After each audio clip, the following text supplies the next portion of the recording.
চুলের ওজন পরিমাণ স্বর্ণ অথবা রৌপ্য অথবা উভয়টার যে কোনো একটার সমপরিমাণ মূল্য সাদাকা করে দিতে হবে। সপ্তম দিন আর একটা কাজ, বলে সন্তানের সুন্দর একটা নাম রাখতে হবে, বলে যেই নামটা তার ধর্মীয় পরিচয় বহন করবে।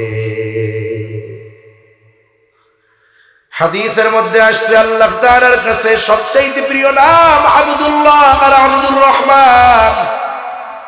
এলাকায় আব্দুল্লাহ বেশি, আব্দুর রহমান বেশি। তাহলে এক কাজ করবেন, আল্লাহ তাআলার গুণবাচক নামগুলোর সাথে আবদুন যোগ করে নাম রাখবেন। আব্দুর রাজ্জাক, আব্দুল মালিক, আব্দুল খালিক, আব্দুস সামাদ। নাম সুন্দর না? অনেক ডাক নামটা সুন্দর রাখবেন আগে। না, আমাদের দেশের কাম কি জানেন না, ডাক নামটা রাখে, এটা মুসলিম না অমুসলিম ডাক নামে বোঝা যায় না। ভালো নামটা লুকায় রাখে। কি রাখে? কয় আতিকুর রহমান সুমন, শফিকুর রহমান জনি, সাইফুল ইসলাম টনি। এরকম নাম আছে না নাই? এই মনি, টনি, জনি, রনি, এগুলো কি মুসলমানদের নাম হতে পারে? এগুলো সব ধর্মের মানুষের মধ্যে আছে। এটা তো একটা ভেজাল কুজাল, সেকুলার নাম। আমাদের দেশে কিছু সেকুলার আছে। একজন তো সংসদে দাঁড়াইয়াই বলছিল, বলে মাননীয় স্পিকার, আমার পুত্রবধূর বাড়ি হলো ভারতে, সে বাংলাদেশে যখন আসে তখন নামাজ কালাম পড়ে, সে যখন ইন্ডিয়া যায় তখন পূজা অর্চনা করে। এই হলো অবস্থা। নাম একটা রাখছে সেকুলার মার্কা নাম, এটা মুসলমান, হিন্দু না, বৌদ্ধ না, খ্রিস্টান, এটা টেরও পাওয়া যায় না। কিন্তু ভালো নামটারে লুকায় রাখছে। আরে মিয়া, টাকা পয়সা চুরি করে নেওয়া যায়, নাম কি চুরি করে নেওয়া যায় না? তাহলে ভালো নাম, ডাক নামটা ভালো রাখেন না কেন? বুজুর্গানের দিন বলেন, কিয়ামতের দিন আল্লাহ তাআলা ডাকবে ইয়া ইব্রাহিম, হয়তো এরকম ডাকবে আল্লাহ, ইয়া ইব্রাহিম, মের ইব্রাহিম। এখন এই পৃথিবীতে কি ইব্রাহিম একজন নাকি? ইব্রাহিম কি একজন? এই নামে লোকের অভাব আছে। নবীর নাম যদিও, কিন্তু এই নামে লোকের তো অভাব নেই। বলে হয়তো দেখা যাবে ইব্রাহিম নামের সবাই আল্লাহর সামনে হাজির। আল্লাহ হয়তো বলবে, কিরে, আমি তো ডাকছি আমার খলিল ইব্রাহিমকে। তখন হয়তো তারা বলবে, আল্লাহ আপনি তো বলেন নাই ও আমার খলিল ইব্রাহিম, আপনি তো ডাক দিছেন ইয়া ইব্রাহিম, আমার নাম তো ইব্রাহিম, আমাদের নাম তো ইব্রাহিম। আল্লাহ তাআলা কিয়ামতের দিন বান্দাকে ক্ষমা করার জন্য বাহানা তালাশ করবে। হয়তো আল্লাহ তাআলা ওই দিন বলবে, গোলাম, আমার খলিলের নামের সাথে তোমাদের নাম মিল থাকার কারণে যাও, আমি তোমাদেরকেও মাফ করে দিলাম। আল্লাহ চাইলে পারেন কি পারেন না? আল্লাহ যে কি পরিমাণ দয়া আমাদের উপর, আল্লাহ চাইলে মাফ করে দিতে পারে। তাহলে নাম আব্দুল্লাহ, আব্দুর রহমান বেশি, আল্লাহর গুণবাচক নামগুলোর সাথে মিলায়া নাম রাখবো। আব্দুর রাজ্জাক, আব্দুস সামাদ, আব্দুল খালেক। এই নামগুলো রাখার সাথে সাথে ডাকার সময় সুন্দরভাবে আমরা ডাকবো।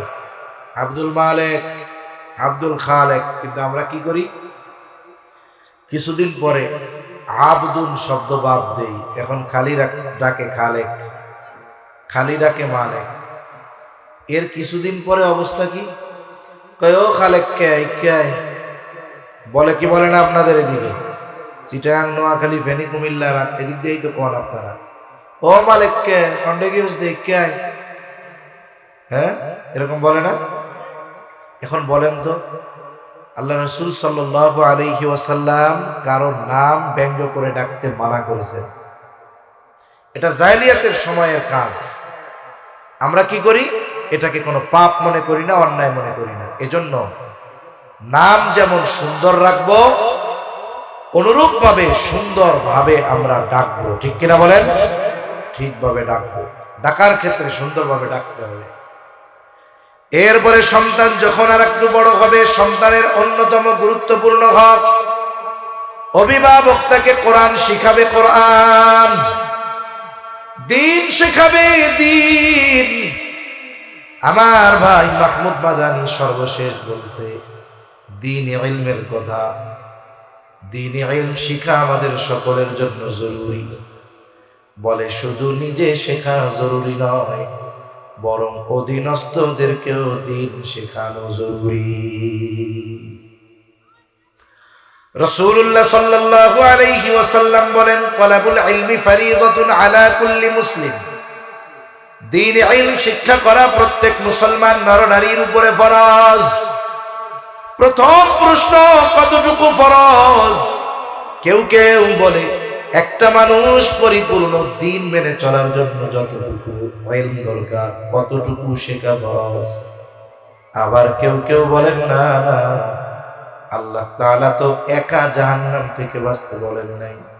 আল্লাহ তাআলা বলেন, ইয়া আইয়ুহাল্লাযীনা আমানু কু আনফুসাকুম ওয়া আহলিকুম নারা।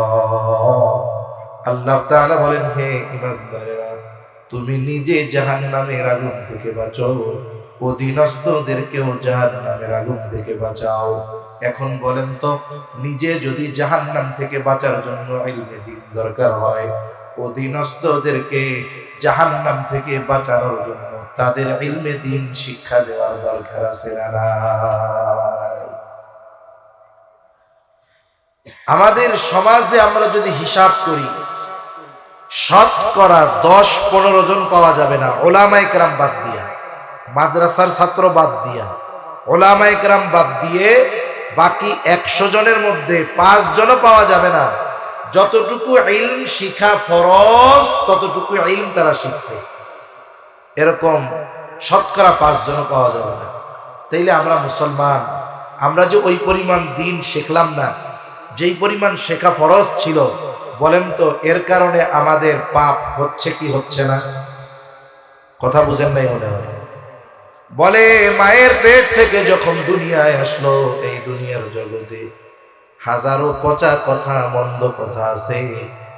দুনিয়ার কোনো কথার আওয়াজ আমার আপনার কানে পৌঁছানোর আগে, বাচ্চার কানে পৌঁছানোর আগে আল্লাহ তাআলার বড়ত্বের আওয়াজ তার কানে পৌঁছায়া দিতে হবে। ডান কানে আযান, বাম কানে ইকামত। দ্বিতীয় হিকমত বলে, দেখেন প্রত্যেক নামাজের আযান আছে, 5 ওয়াক্ত নামাজ পড়ি আযান আছে, ইকামত আছে, কিন্তু আমার আপনার জীবনের একটা গুরুত্বপূর্ণ সালাত, যেই দিন আমি মুসল্লি হব না, আমাকে সামনে নিয়ে মানুষ পড়বে, বলে জানাজার নামাজ। এটাই আযানও নাই, ইকামতও নাই। বলে নাই কেন? বলে আমি আপনি যখন দুনিয়ায় আসছি, আমার আপনার এই নামাজের আযান ইকামত হয়ে গেছে। তৃতীয় হিকমত, বুজুর্গানে দিন বলেন, এই দুনিয়ায় তুমি কেমনে চলবা? বলেন তো, আপনাদের এলাকায় যখন নামাজের জন্য ইকামত দেওয়া হয়, ইকামত দেওয়ার কতক্ষণ পরে ইমাম সাহেব নামাজ শুরু করে? কয় ঘন্টা পর? হ্যাঁ, সাথে সাথে না? ধরেন 1 সেকেন্ড, 1 সেকেন্ডই ধরলাম। তার মানে আমার আপনার জীবনের এই জানাজার নামাজের আযানও হয়ে গেছে, ইকামতও হয়ে গেছে, নামাজ বাকি।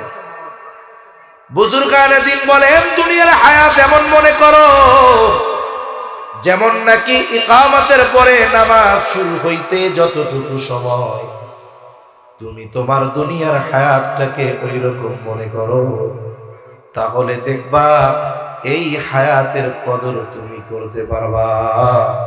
আর যদি মনে করো আমার বাপ পাচ্ছে 80 বছর, আমি তো কমপক্ষে 75, এই চিন্তা যদি মাথার মধ্যে রাখো, দেখবা হায়াত এই সময়টাকে কাজে লাগাতে তো পারবাই না, বরং দেখা যাবে সময়গুলো গুনায় অতিবাহিত হয়ে যাবে।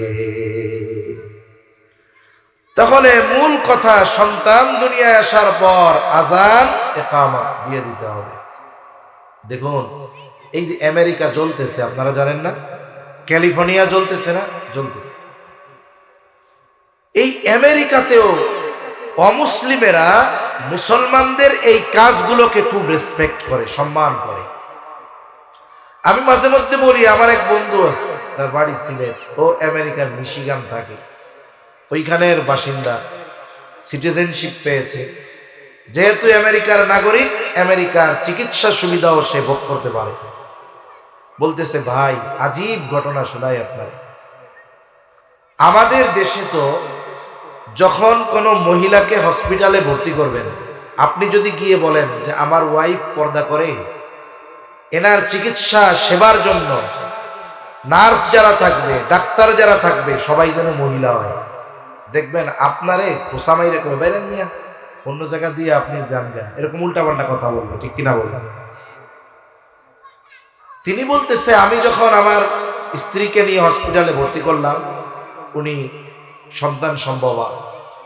আবার এমন নয় যে ওই দেশে আমাদের দেশের গাইনি ডাক্তার যারা, এদের কাছে যদি কেউ প্রেগনেন্ট মহিলাকে নিয়ে যায়, ও টেস্ট দিয়াই বলবে, হায় রে বাচ্চার পজিশন ভালো না, পানি কম আছে, এটারে সিজার না করলে বাচ্চাও বাঁচতে নাও পারে, বাচ্চার মাও নাও বাঁচতে পারে। কারণ আপনি ভয়ের ঠেলায় কি করবেন? ও আল্লাহ, কারো মরার দরকার নাই, পেট কাটে কাটুক, বাইচা থাক, ঠিক কিনা বলে? আমাদের দেশে ডাক্তাররা ডাকাতি করে, যেই চিকিৎসা দরকার নাই সেটাও করে। মাঝে মধ্যে আমরা দেখি না, তার কোনো সমস্যা নাই, অ্যাপেন্ডিসাইডের অপারেশনের কথা কইয়া 5 লাখ খেয়ে হয়ে গেছে, বেচারার জীবনটাই শেষ। আবার আর এক ডাক্তারের ব্যাপারে দেখলাম, সে কি ব্যথার অপারেশনের কথা বইলা একেবারে কিডনি বের করে নিয়ে আর একজনের কাছে বেঁচে দিচ্ছে। এগুলো ডাকাত, এদের চাইতে ডাকাত ভালো, ঠিক কিনা বলে? কিন্তু বহির্বিশ্বে অমুসলিম যারা, ওরা এরকম ডাকাত না, এদের চারিত্রিকগত কিছু বিষয় আছে খুব ভালো। তা বলতেছে, আমি যে হসপিটালে নিচ্ছি সেফটির জন্য, ওদের যদি সিজারের প্রয়োজন না হয় ওরা তো করবেই না, স্বাভাবিক ডেলিভারি করাবে। যদি ইন কেস কোনো বিষয় হয়েই যায়, করতে যদি বাধ্য হয় তাইলে করবে, নইলে করবে না। পেশেন্ট ভর্তি করতে গেলে এন্ট্রি করতে হয় না, লিখতে হয় না যে কে অভিভাবক, নাম কি। বন্ধু আমার বলে, আমি গিয়ে যখন বললাম আমার নাম ফখরুল ইসলাম, তিনি আমার স্ত্রী, তখন রিসিপশন থেকে বলতেছে, তাহলে আপনার জন্য কেবিন হলো ওই বিল্ডিং এ। বলে কেন, আমার জন্য আলাদা কেন? বলে হ্যাঁ, আপনি তো মুসলিম, লেবাসেও বোঝা যাচ্ছে, আপনি তো আপনার স্ত্রীকে দিয়ে পর্দা করান। বলে ওই ভবনে যারা আছে, ওইখানে ডাক্তার থেকে নিয়ে শুরু করে সবাই মহিলা, ওইখানে আপনার স্ত্রীর পর্দার কোনো সমস্যা হবে না।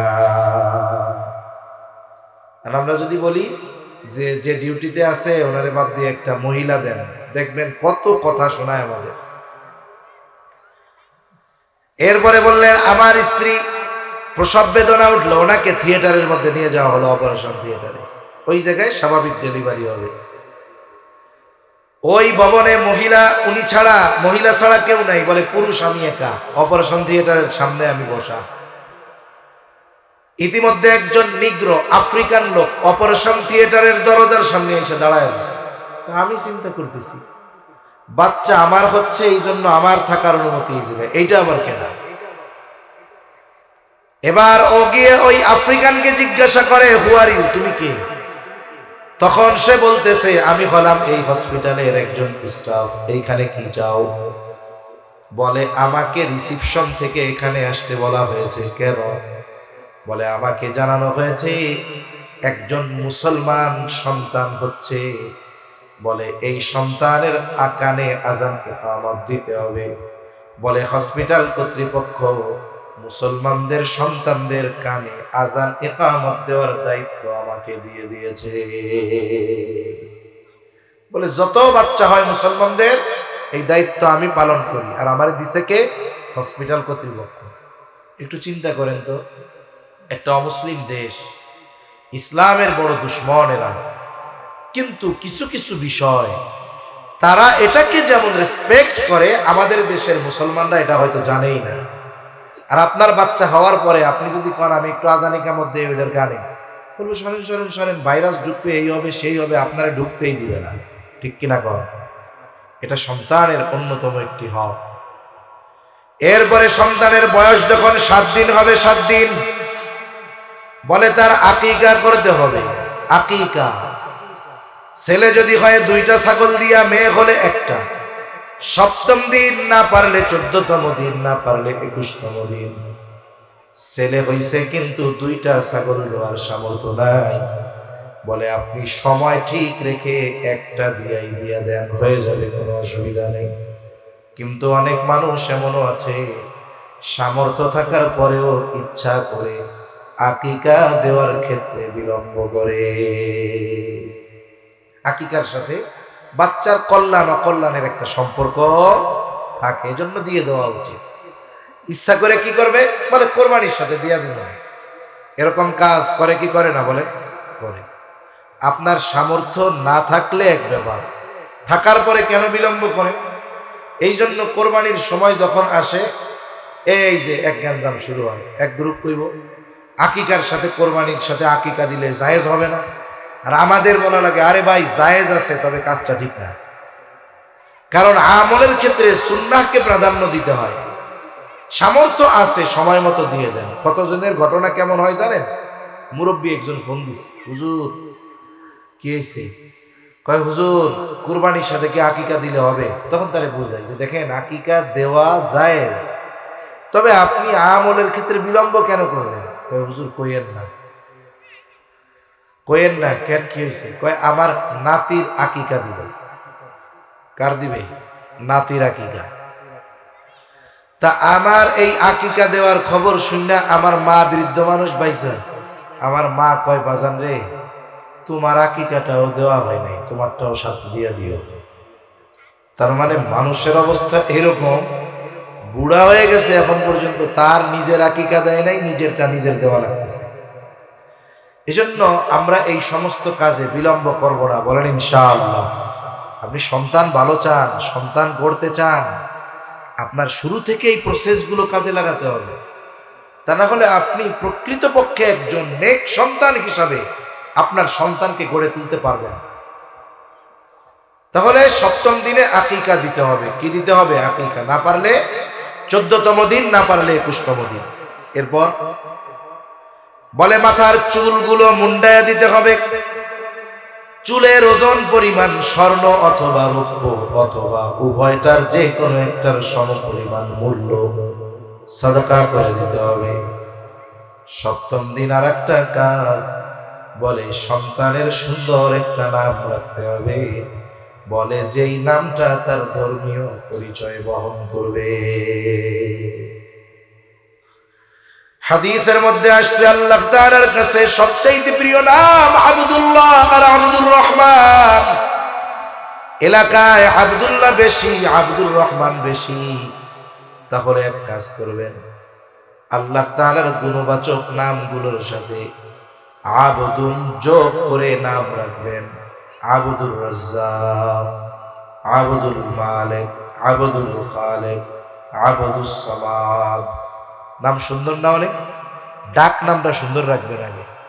না আমাদের দেশের কাম কি জানেন না, ডাক নামটা রাখে, এটা মুসলিম না অমুসলিম ডাক নামে বোঝা যায় না, ভালো নামটা লুকায় রাখে। কি রাখে? কয় আতিকুর রহমান সুমন, শফিকুর রহমান জনি, সাইফুল ইসলাম টনি। এরকম নাম আছে না নাই? এই মনি, টনি, জনি, রনি, এগুলো কি মুসলমানদের নাম হতে পারে? এগুলো সব ধর্মের মানুষের মধ্যে আছে। এটা তো একটা ভেজাল কুজাল, সেকুলার নাম। আমাদের দেশে কিছু সেকুলার আছে। একজন তো সংসদে দাঁড়াইয়াই বলছিল, বলে মাননীয় স্পিকার, আমার স্ত্রী, আমার পুত্রবধূর বাড়ি হলো ভারতে, সে বাংলাদেশে যখন আসে তখন নামাজ কালাম পড়ে, সে যখন ইন্ডিয়া যায় তখন পূজা অর্চনা করে। এই হলো অবস্থা। নাম একটা রাখছে সেকুলার মার্কা নাম, এটা মুসলমান, হিন্দু না, বৌদ্ধ না, খ্রিস্টান, এটা টেরও পাওয়া যায় না, কিন্তু ভালো নামটারে লুকায় রাখছে। আরে মিয়া, টাকা পয়সা চুরি করে নেওয়া যায়, নাম কি চুরি করে নেওয়া যায় না? তাহলে ভালো নাম, ডাক নামটা ভালো রাখেন না কেন? বুজুর্গানের দিন বলেন, কিয়ামতের দিন আল্লাহ তাআলা ডাকবে ইয়া ইব্রাহিম, হয়তো এরকম ডাকবে আল্লাহ, ইয়া ইব্রাহিম, মের ইব্রাহিম। এখন এই পৃথিবীতে কি ইব্রাহিম একজন নাকি? ইব্রাহিম কি একজন? এই নামে লোকের অভাব আছে। নবীর নাম যদিও, কিন্তু এই নামে লোকের তো অভাব নেই। বলে হয়তো দেখা যাবে ইব্রাহিম নামের সবাই আল্লাহর সামনে হাজির। আল্লাহ হয়তো বলবে, কিরে আমি তো ডাকছি আমার খলিল ইব্রাহিমকে। তখন হয়তো তারা বলবে, আল্লাহ আপনি তো বলেন নাই ও আমার খলিল ইব্রাহিম, আপনি তো ডাক দিছেন ইয়া ইব্রাহিম, আমার নাম তো ইব্রাহিম। আমাদের নাম হচ্ছে ইব্রাহিম। আল্লাহ তাআলা কিয়ামতের দিন বান্দাকে ক্ষমা করার জন্য বাহানা তালাশ করবে।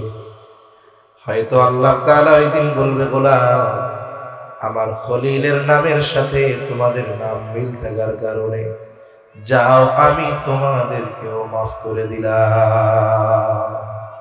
আল্লাহ চাইলে পারেন কি পারেন না? আল্লাহ যে কি পরিমাণ দয়া আমাদের উপর, আল্লাহ চাইলে মাফ করে দিতে পারে।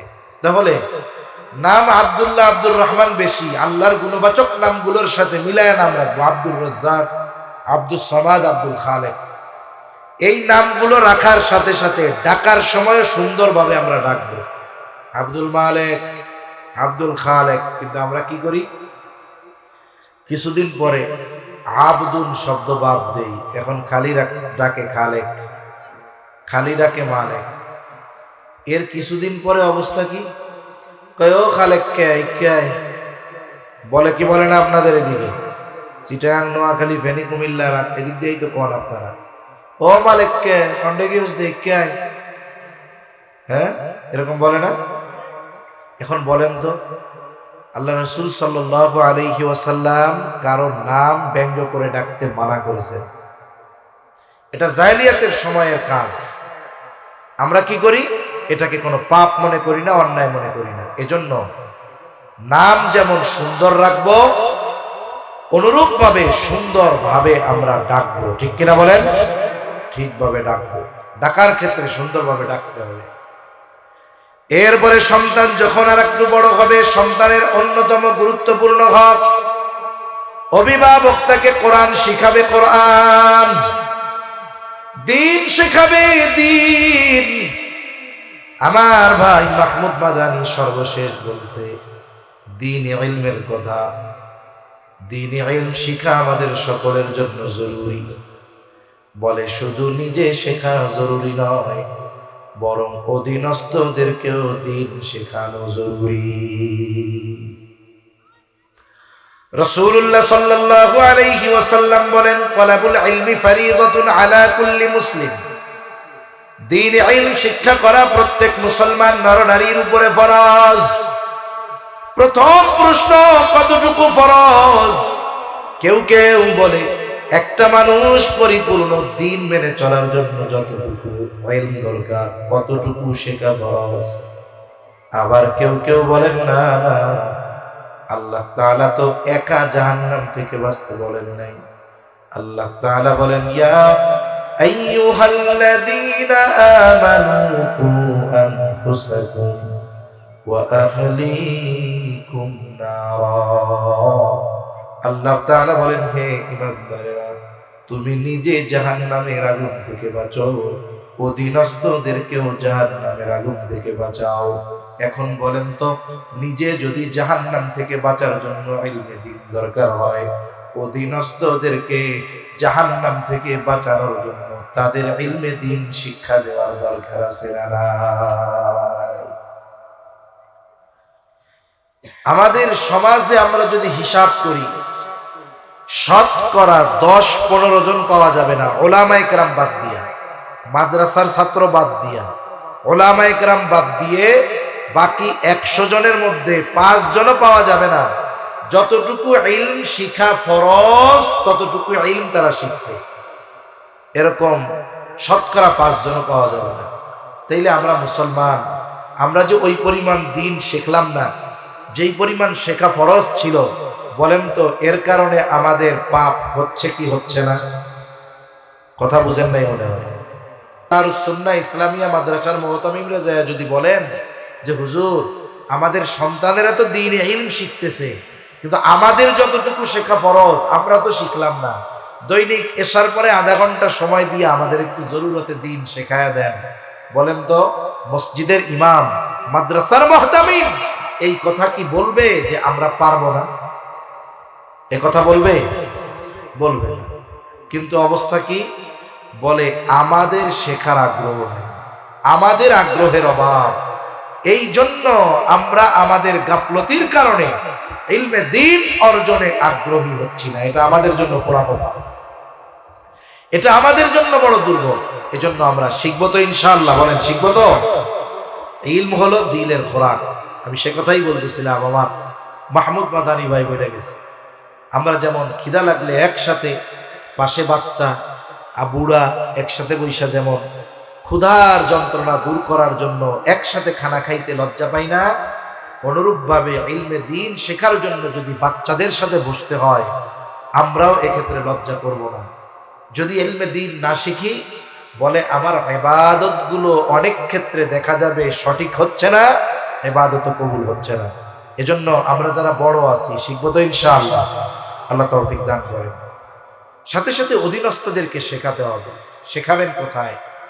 যদি আপনার বাসায় যদি পরিবেশ থাকতো আলহামদুলিল্লাহ, কিন্তু আমাদের বাংলাদেশে বাচ্চাদের ঘরে রেখে দ্বীন শেখানোর মতো পরিবেশ নাই। এই জন্যই এই ধরনের মাদ্রাসাগুলা, ছোট ছোট মাদ্রাসা, নুরানি মাদ্রাসা, এই মাদ্রাসাগুলোর মধ্যে আমাদের দায়িত্ব যেটা ছিল এটা ওরা পালন করে দিচ্ছে। মনে রাখবেন, এই মাদ্রাসাগুলো হলো এ জাতির ঈমান হেফাজতের ক্যাম্প। আজ থেকে 4-5 বছর হবে আগে বান্দরবন থানার একেবারে শেষ প্রান্তের দিকে এক জায়গায় গেছি আমি, এই দিকের না ওই দিকের, খাগড়াছড়ি পার হয়ে যাওয়া লাগছে। মাহফিল চলতেছে 10টার দিকে, হঠাৎ করে পাশে গোলাগুলির আওয়াজ। আমি তো ভয় পেয়ে গেছি, কি না কি হয়েছে আল্লাহ জানে। মানুষজন বলতেছে অসুবিধা নেই, অসুবিধা নেই, চালাই যায়। তাড়াতাড়ি শেষ করলাম মাহফিল। এরপরে বিভিন্ন এলাকা থেকে তো মানুষরা এখানে বসতি স্থাপন করছে। তাদের মধ্যে একজন বলতেছে, হুজুর আজকে তো আমরা 12টা পর্যন্ত বাহিরে কাটাইয়া সুন্দর মতো ঘরে ফিরলাম। আজ থেকে 7-8 বছর, 8-9 বছর আগেও এই এলাকায় আমরা সূর্য ডুবার আগে ঘরে ঢুকতাম আর দিনের বেলা বাইরে হইতাম, সব ঘরের মধ্যে বাইরে হইতাম। কেন? বলে জানমালের নিরাপত্তা ছিল না। এখন কি হয়েছে? বলে আমাদের ছোট্ট ছোট্ট 2টা ক্যাম্প হয়েছে, একটা আর্মির ক্যাম্প আর একটা বিডিআর বিজিবির ক্যাম্প। 2 ক্যাম্পে 50-50-100 জন সৈন্য আছে মাত্র, কিন্তু আশেপাশের 2-4-5 গ্রামের মানুষ এই 2টা ক্যাম্পের কারণে নিরাপদ। গভীর রাতে একা একা পথ চলতেও এখন তাদের কোনো ভয় ডর লাগে না। কেন হইল? বলে 2 ক্যাম্পের কারণে তাদের জানমালের হেফাজত হয়ে যায়। অনুরূপভাবে প্রত্যেকটা মাদ্রাসা, প্রত্যেকটা এলাকার মানুষের ঈমান হেফাজতের ক্যাম্পাস, ঠিক কিনা বলে?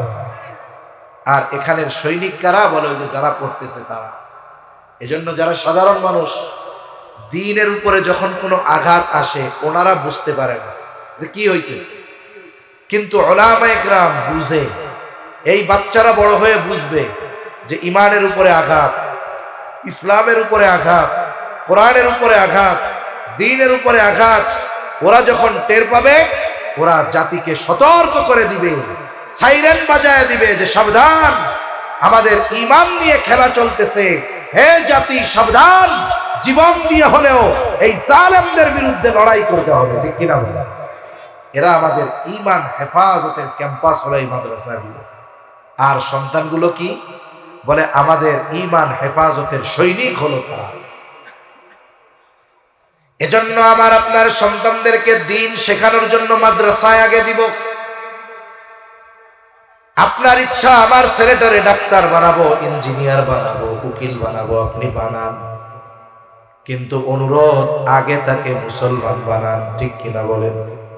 আমি আপনাকে বলি না সন্তানকে হাফেজ বানাতে হবে, আলেম বানাতে হবে, মুফতি বানাতে হবে, কিন্তু অবশ্যই মুসলমান তো বানাতে হবে। এই জন্য মুসলমান যদি বানাতে হয়, আমার আপনার সন্তানকে সাথে সাথে আমাদেরকে ইলমে দ্বীন অর্জন করা ব্যতীত প্রকৃত মুসলমান হওয়া সম্ভব নয়।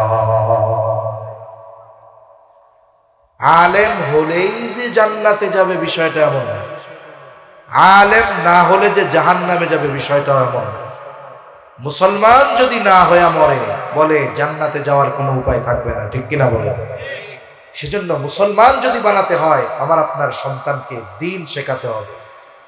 যে সমস্ত জায়গায় নুরানি আছে, এই জায়গায় নুরানি মাদ্রাসা, নুরানি আছে, এখানে নুরানি আছে, ছেলেটারে কমপক্ষে 3 পর্যন্ত নুরানি পড়ান। কি হবে জানেন? চ্যালেঞ্জ, এই ছেলে 3 পর্যন্ত পড়বার পর একটা মানুষের দ্বীনের উপরে চলতে, অধীনস্থদেরকে চালাতে যতটুকু ইলম দরকার ওই ছোট বাচ্চা ক্লাস 3 পর্যন্ত পড়ে পুরোটাই শিখে যায়। আর এর বুনিয়াদ তখন হয় দ্বীন, ওর শিক্ষার ভিত্তি হয় দ্বীন। এরপরে আপনি তার স্কুলে দিচ্ছেন, ও বড় ডাক্তার হয়েছে, ইঞ্জিনিয়ার হয়েছে, চ্যালেঞ্জ, ও ডাক্তার ইঞ্জিনিয়ার যা হয় হোক, এই যে ভিত্তিমূলক শিক্ষা, দ্বীনি শিক্ষা হওয়ার কারণে ও যদি ইউরোপ আমেরিকায়ও চলে যায় ও বদ্দীন হবে না, ঠিক কিনা কন? কারণ একটা প্রবাদ আছে, কুল্লু শাইইন ইয়ারজিউ ইলা আসলিহি, প্রত্যেক জিনিস তার মূলের দিকে ফিরে আসে। বলে আপনার এই সন্তান যেখানেই যাক না কেন, ভিত্তিমূলক শিক্ষা, দ্বীনি শিক্ষা হওয়ার কারণে আপনার সন্তান একটা সময় আবার দ্বীনের দিকেই ফিরে আসবে। এই দ্বীন শিখে এই ছেলেটা যদি ডাক্তার হয়, বলে ও ডাক্তারই হবে, ডাকাত হবে না। আমাদের দেশে ডাক্তারদের ব্যবসা বুঝেন, আপনি শুধু যে 1000 টাকা তাকে ফিস দিয়ে আসেন তা না, তো সুস্থ এক লোক যাওয়ার সাথে সাথে 15,000 টাকার টেস্ট লাগবে, আবার বলবে ওই ডায়াগনস্টিক সেন্টার থেকে করবেন। আপনি 15,000 টাকার টেস্ট করবেন, ওইখান থেকে অলরেডি 8,000 টাকা ওর পকেটে চলে গেছে। এই যে ডাকাতি আমাদের দেশে আছে না নাই? আর যদি ডাক্তার দিনদার হয়, ও চিন্তা করবে না, আমি তো ঢাকায় থাকি, শহরে থাকি, রুগী দেখি, আমি সপ্তাহে একদিন অথবা মাসে একদিন অথবা 15 দিনে একদিন আমি আমার গ্রামে যাব। যেই গ্রামে আমি বড় হয়েছি, গ্রামের অসহায় মানুষগুলোকে আমি একটু পরীক্ষা নিরীক্ষা করব, সাথে সাথে প্রাথমিক চিকিৎসার প্রয়োজনীয় যে ওষুধগুলো দরকার এগুলো আমি তাদেরকে দিব। ডাক্তার দিতে পারে, কারণ যেই পরিমাণ স্যাম্পল ডাক্তাররা পায়, ও মোটামুটি 1 মাসেরটা জমাইলে 1 গ্রামের অসুস্থ মানুষদের ওষুধ দিতে পারবে, ঠিক কিনা বলেন? এরকম ডাক্তার আমাদের দেশে অনেক অনেক আছে, যে মানুষগুলো সপ্তাহে একদিন গ্রামে যায়, অসুস্থ মানুষগুলোর খেদমত করে, চিকিৎসা প্রদান করে। যদি জটিল রোগ হয়, তার তত্ত্বাবধানে শহরে এনে একেবারে নামমাত্র খরচে তার চিকিৎসা করায় দেয়। এখন বলেন তো, আপনার ছেলেটা যদি এই নিয়তে ডাক্তার হয়, এই দিন তার মধ্যে থাকার কারণে চিন্তা আমি ডাক্তারি দ্বারা মানুষের খেদমত করব, তাহলে কি হবে? ও ডাক্তার হয়ে টাকাও কামাবে, আর খেদমতে খালক, মানুষের খেদমত করার কারণে জান্নাতও কামাবে, ঠিক কিনা বলেন? তাহলে লাভ হইল না লস হইল? জোরে কর। এই জন্য দিন শেখাবো তো সন্তানদের, কথা বলে না, শেখাবো তো ইনশাআল্লাহ, দিন শেখাবো। এরপরে সন্তান যখন আর একটু বড় হবে, যদি আপনার বাসায় থাকে, তার অন্যতম হক হলো, আমার আপনার নবীজি বলেন 7 বছর বয়স হলে নামাজের জন্য তাকিদ দিতে হবে। 10 বছর বয়স নামাজ না পড়লে প্রহার করতে হবে। 10 বছরে আর একটা কাজ, নবী বলেন বাচ্চার বিছানাটাকে আলাদা করে দিতে হবে। 7 বছরে নামাজের তাকিদ। বলেন তো, যেই বাচ্চাটা 5 বছর বয়স থেকে মাদ্রাসায় যায়, ওই বাচ্চাকে 7 বছর বয়সে নামাজের আদেশ করা লাগবে না। ওই বাচ্চা মাদ্রাসায় পড়ার কারণে 7 বছর বয়সে আশা করা যায় পাক্কা নামাজিতে পরিণত হয়ে যাবে। আপনাদের এখানে বাচ্চাদের অনুশীলনী দেখাইছে কিনা, প্রদর্শনী দেখাইছে কিনা জানি না। অনেক জায়গায় নুরানি বাচ্চাদের প্রদর্শনী দেখায়, আরে সুন্দর, এত সুন্দরভাবে জানাজা পড়ায়, এত সুন্দরভাবে 2 রাকাত নামাজে 60টা মাসালা নামাজ পড়ে, আর বইলা দেয় যে এটা ফরজ, এটা ওয়াজিব, এটা সুন্নাতে মুআক্কাদা, এভাবে বইলা দেয়। এখন যদি বাচ্চা মাদ্রাসায় দেন, নামাজি বানানো আপনার উপরে দায়িত্ব ছিল, কিন্তু মাদ্রাসায় দিলেন, কি হইল? বলে আপনার 7 বছরে নামাজি হবে কিনা টেনশন করা লাগবে না, ও 7 বছরে পাক্কা নামাজি হয়ে যাবে, ঠিক কিনা বলে? মাঝে মধ্যে মোবাইলের মধ্যে অনেক ভিডিও দেখা যায়, ওই সিসি ক্যামেরার ভিডিও। একটা ভিডিওর মধ্যে একদিন দেখলাম, এক মক্তবের বাচ্চা বা হেফজখানার বাচ্চা হবে, ওর বয়স কত, 6 বছর হবে, ও ঘুম থেকে উঠছে, ওর প্রস্রাব ধরছে।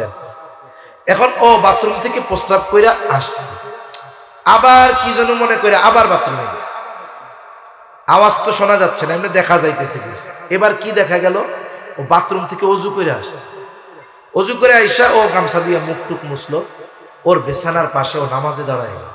বাচ্চাটার বয়স 6 হবে বা 7 হবে।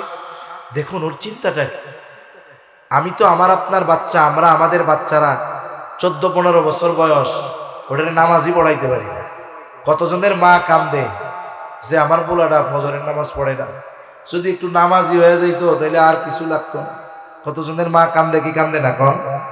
কিন্তু ওই ছোট বাচ্চা মাদ্রাসার পরিবেশে থাইকা কি হইল, ও ওই টাইমে সিসি ক্যামেরায় দেখাচ্ছে 3টা 3:30 বাজে, ও প্রস্রাব করে চলে আসছে। ও চিন্তা করছে ঘুম যেহেতু ভাঙ্গাই গেছে, তাহলে অজু করে 2 রাকাত তাহাজ্জুদ নামাজ পড়ি। আবার অজু করে আইসা 2 রাকাত নামাজ পড়ে আল্লাহর কাছে কান্নাকাটি করে আবার শুয়ে পড়ছে।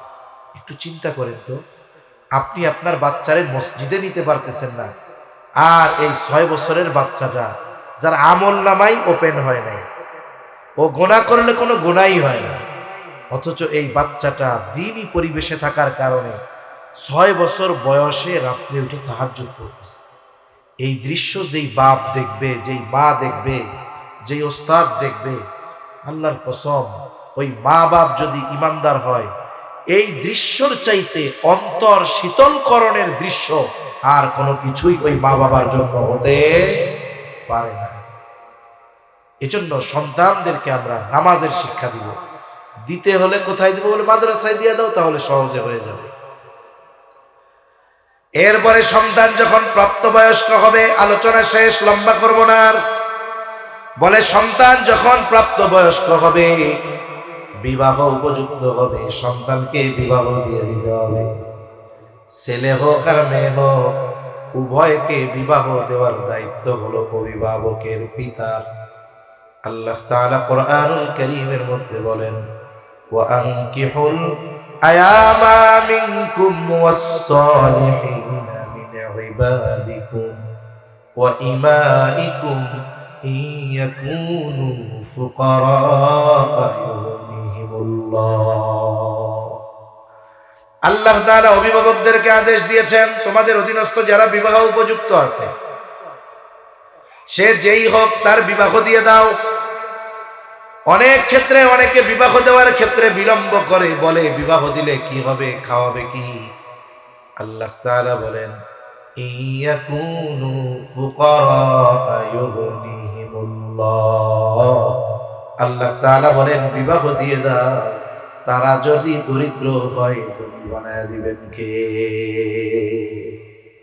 বলেন তো, পিতার জন্য শুধু মেয়েকে বিবাহ দেওয়া দায়িত্ব, না ছেলেকেও দেওয়া দায়িত্ব? কথা বুঝেন নাই? আপনারা কথা কন না কেন, মাথা জাকেন কেন? কথা না কইলে মনে হয় তো যে আমি কবরস্থানে ওয়াজ করতেছি। বলেন অভিভাবকের জন্য ছেলে মেয়ে উভয়কে বিবাহ দেওয়া দায়িত্ব না? কিন্তু পিতা কি করে, খালি মাইয়ারে বিয়া দেওয়ার লেগে আছে, টেনশনে শেষ। অনেক বাপ কি করে, মেয়ে হইছে, ওর চিন্তা এর তো বিয়ে দিতে হবে 18 বছর 17 বছর বয়সে, বিবাহ উপযুক্ত হইলে। এবার মেয়ের জন্য 10টা গাছ লাগায়, বড় দামি কাঠের গাছ, প্রতি মাসে 500 টাকা করে জমায়। এবার মেয়ে যখন বিবাহ দিবে, এই গাছ 10টা বেচছে 10 লাখ টাকা, জমছে আরো 5 লাখ। এবার মেয়ের এসে বলে, মামনি তুমি জানো এই তোমার বিবাহ দেওয়ার টাকা কোথা থেকে আসতেছে? 1 টাকাও আমার খরচ থেকে, আমার নিজের জমানো টাকা থেকে ভাঙা লাগতেছে না। কোথা থেকে আসছে? বলে, মামনি তুমি যেদিন জন্ম নিছো ওই দিনই তো আমি চিন্তা করছি আমার মামনি বড় হবে, তাকে বিবাহ দেওয়া লাগবে। এখন বিবাহ দিব তো আমি ধুমধাম করে, এজন্য তোমার জন্য 10টা গাছ লাগাইছিলাম, এই 500 টাকা করে প্রতি মাসে জমাইছিলাম, টাকা জমাই হয়েছে 5 লাখ, কথার কথা, আর গাছ বেচে হয়েছে 10 লাখ, এই 15 লক্ষ টাকা। তুমি চিন্তা করো না মামনি, একেবারে আমি তোমার ঘর সাজাইয়া তোমারে বিয়ে দিব। আপনাদের অঞ্চলে এই সিলেট চট্টগ্রামে 2 বিভাগে বিবাহের ক্ষেত্রে এত পরিমাণ খরচ করে, অকল্পনীয় খরচ করে কি করে না বলেন? সব দিক দিয়ে করে। মনে রাখবেন, অনেকে চিন্তা করে অমুকের মাইয়ারে 10 লাখ খরচ করে বিয়ে দিল, আমি যদি 12 লাখ খরচ না করি আমার ইজ্জত থাকবো? আসলে বিবাহ দেওয়ার ক্ষেত্রে আপনি বরকতের চিন্তা করেন। নবীজি কি বলেন? ইন্না আ'যামান নিকাহি বারাকা আইসারুহা মাউনা। যেই বিবাহে খরচ যত কম, সেই বিবাহে বরকত তত বেশি। সুবহানাল্লাহ। এই জন্য আমাদের কিছু যুবক ভাই চিন্তা করে মা বাপরে আর কষ্ট দিব না, নিজেই বিয়ে করে লইয়া এটা চলে আয়, একেবারে খরচ ছাড়া।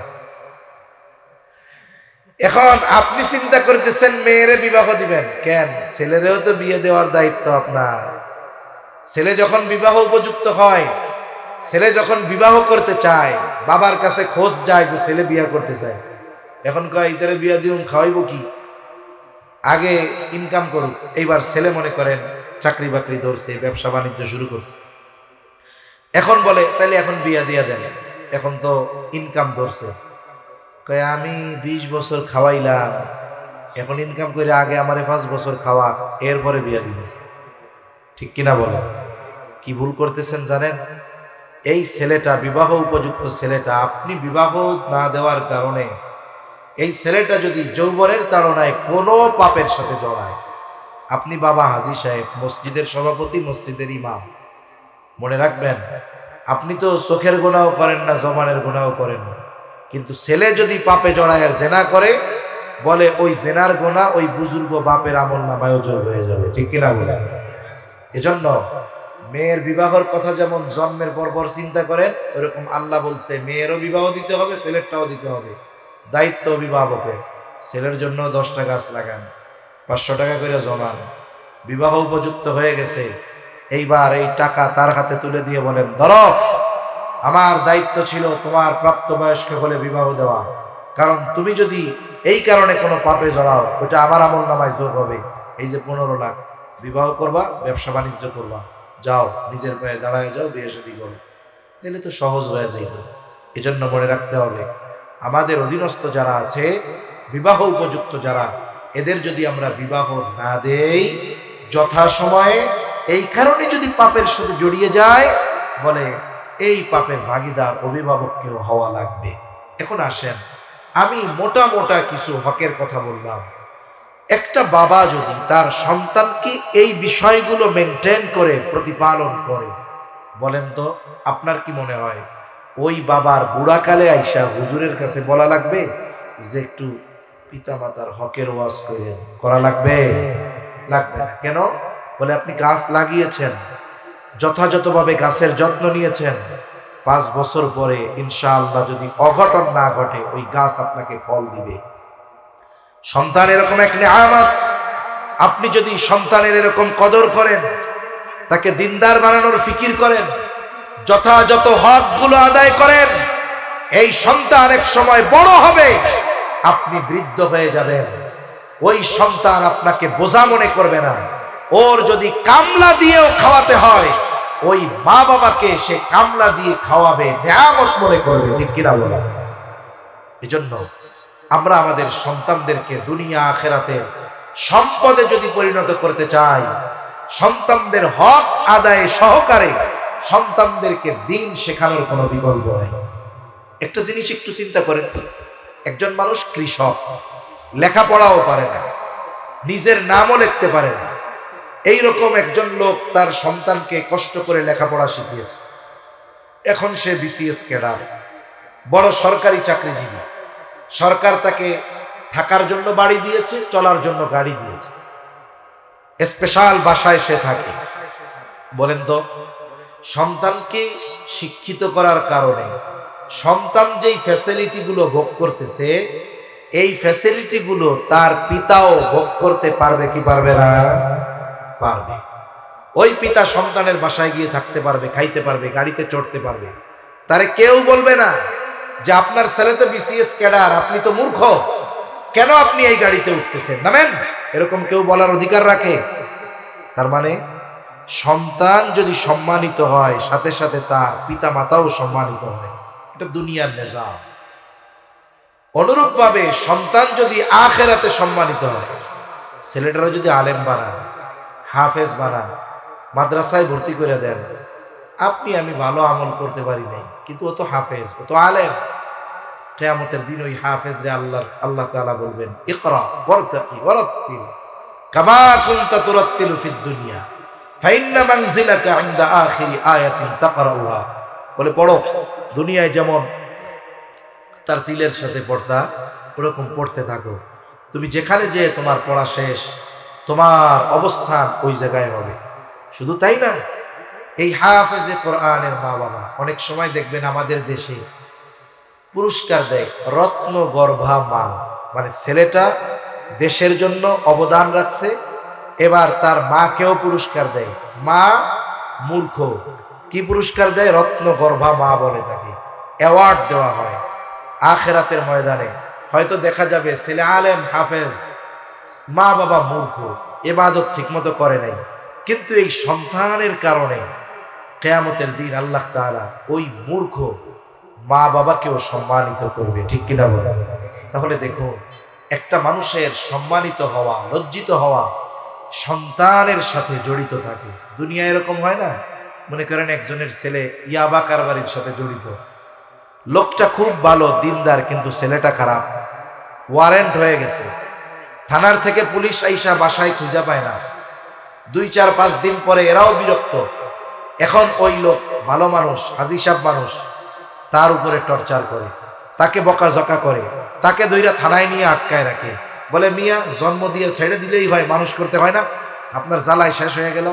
তার মানে দেখুন, আপনি নিজে ভালো, কিন্তু আপনার সন্তান যদি খারাপ হয়, ওই কারণে যেমন দুনিয়ায় অসম্মানিত হতে হয়, বলে আপনি নামাজি কিন্তু সন্তানরে দিন শিখাইলেন না, কিয়ামতের দিন আল্লাহ না করুক ওই সন্তান যদি জাহান্নামী হয়, ও আগে আল্লাহর কাছে বলবে, আল্লাহ আগে আমার বাপরে জাহান্নামে দাও, এরপরে আমি যাব, এর আগে না। তাহলে কি বুঝলেন? আমি জানি না আপনারা কি বুঝতে পারছেন আমার কথা। আমি এটাই বোঝাতে চেয়েছি, একজন অভিভাবকের দুনিয়া আখেরাতে সফলতার পেছনে তার সন্তানদের অবদান থাকে। এজন্য আমরা যদি আমাদের সন্তানদের যেই হক ইসলাম আমাদের উপরে রেখেছে, এই হকগুলো যদি আদায় করি, ওই সন্তান সুসন্তান হবে, দুনিয়ায় যেমন আমার জন্য কল্যাণকর হবে, আখেরাতেও আমার জন্য কল্যাণকর হবে ইনশাআল্লাহ। আল্লাহ আমাদের সন্তানদের হকগুলো যথাযথভাবে আদায় করার তৌফিক দান করুক। জোরে বলি আমিন, আরো জোরে বলি আমিন। এখন এই আদর্শ সন্তান গড়ার কারখানা হলো এই দারুস সুন্নাহ ইসলামিয়া মাদ্রাসা। এই যে ভেতরে একটা মাদ্রাসা, এই মাদ্রাসার প্রতি সর্বপ্রথম আমরা আমাদের সন্তানদের এই মাদ্রাসাগুলাই দিব, পরে যা বানাই বানাই। প্রাথমিক শিক্ষা আমি দ্বীনি শিক্ষায় শিক্ষিত করব সন্তানদের। এরপরের কাজ কি? বলে দোয়া করব। এরপরের কাজ কি? বলে কিছু মানুষের তো অর্থ নাই, এরা শুধু দোয়াই করলে হবে, কিন্তু যাদের আল্লাহ সামর্থ্য দিয়েছে দোয়ার সাথে দাওয়াও দিতে হবে, ঠিক কিনা বলে? আপনার সন্তান, আমার সন্তান, এরা এখানে পড়বে, এদের পড়ার পরিবেশ দরকার। যারা পড়াবে এরা যেন নির্বিঘ্নে নিশ্চিন্তে ভালোভাবে পড়াতে পারে, এজন্য তাদেরকে খরচ দেওয়া দরকার, বেতন দেওয়া দরকার, যাতে করে তাদের পারিবারিক টেনশন কম থাকে। এখন দেখুন, এরা দিন শেখার মাধ্যমে ওরা নিজেরাই উপকৃত হয় তা না, বরং আমরাও ওদের দ্বারা উপকৃত হই। কেমনে হই? দেখুন, কোরআনের হাফেজ হওয়া ফরজে আইন না, তবে ফরজে কিফায়া। কথা বুঝেন নেই? মুফতি হওয়া, মাওলানা হওয়া ফরজে আইন না, তবে ফরজে কিফায়া। ফরজে কিফায়া কোনটা? সহজ উদাহরণ নেই। একজন মারা গেছে আপনাদের এলাকায়, এই ব্যক্তির জানাজা দাফন কাফন কেউ করে না, তাহলে এলাকার সবাই গুনাহগার হবে, ঠিক না? কিন্তু যদি 5-8-10 জন লোক এই দায়িত্ব পালন করে, করার কারণে সকলের থেকে জিম্মাদারি আদায় হয়ে যাবে। কিন্তু যদি কেউ না করে, সবাই গুনাহগার হবে। এখন যদি এক সমাজে কোনো হাফেজ না থাকে, কোনো আলেম না থাকে, কোনো মুফতি না থাকে, বলে তাহলে এই সমাজের সবাই গুনাহগার হবে। কিন্তু যদি কিছু মানুষ আলেম হয়, হাফেজ হয়, সকলের পক্ষ থেকে জিম্মাদারি আদায় হয়ে যাবে। তাহলে এই মাদ্রাসায় যারা পড়ে, বলেন তো এরা কি শুধু নিজেরা উপকৃত হয় না আমাদেরও উপকার করে? কথা বুঝেন নাই মনে হয়? আমাদেরও উপকার করে। এজন্য এদের সাথে আমাদের সহযোগী হওয়ার দরকার আছে না নাই? জোরে বলেন, আছে না নাই? এজন্য সর্বশেষ আমার কথা শেষ, আমি আপনাদের কাছে অনুরোধ করব, এই মাদ্রাসার জন্য কে কেমন দিতে পারবেন আমি জানি না। হয়তো কারো সামর্থ্য আছে 50 দিতে পারবেন, কারো হয়তো 20, কারো 10, কারো 5, কারো 15, কারো 500, কারো 1000, কারো 2000। কার কেমন অ্যাবিলিটি আছে আমি না জানলেও জানে কে? জোরে বলেন, জানে কে? আল্লাহ তাআলা জানে। এখন আপনারা নিজেদের থেকে ওই পাম্পট্টি মাইরা মানুষের কাছ থেকে কালেকশন করে, এটা আমি পারিও না, করিও না।